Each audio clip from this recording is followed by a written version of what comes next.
अस्सलाम वालेकुम रहमतुल्लाहि वबरकातुहू। क्या आज मैं आपको चंद ऐसे कलिमात ना बताऊं जो नमाज में पढ़े जाते हैं और इन कलिमात के सवाब को लिखने के लिए फरिश्ते एक दूसरे से सबकत ले जाना चाहते हैं। चलिए मैं आपको बताता हूं। हदीस में आता है, सहाबी कहते हैं कि हम नबी मुकर्रम मोहम्मद रसूलुल्लाह सल्लल्लाहु अलैहि वसल्लम की इक्तिदा में नमाज अदा कर रहे थे।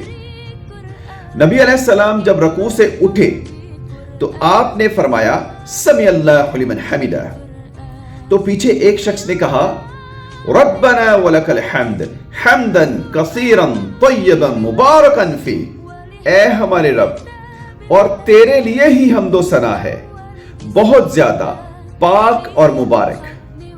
नबी अलैहिस्सलाम जब नमाज से फारिग हुए तो आपने दरियाफ्त किया कि ये कलिमात किसने कहे थे।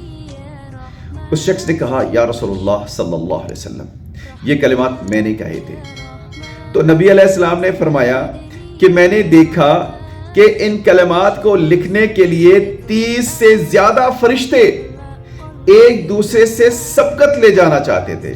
सुभान अल्लाह। और ये हदीस बुखारी शरीफ में है। तो आप भी इन कलिमात को रकू से उठने के बाद समी अल्लाहु लिमन हमिदा रब्बना वलकल हम्द के बाद हम्दन कसीरन तय्यबन मुबारकन फी, इनको पढ़ा करें और अपने तसव्वुर में रखा करें कि इन मुबारक कलिमात को नबी मुकर्रम मोहम्मद रसूलुल्लाह सल्लल्लाहु अलैहि वसल्लम ने फरमाया था कि इन कलिमात को लिखने के लिए 30 से ज्यादा फरिश्ते एक दूसरे पर सबकत ले जाना चाहते थे।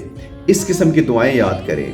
इंशाअल्लाह आप देखेंगे कि आपकी नमाज में इतना जबरदस्त किस्म का खुशू व खुजू आ जाएगा कि आपको लुत्फ आएगा। जज़ाकल्लाह।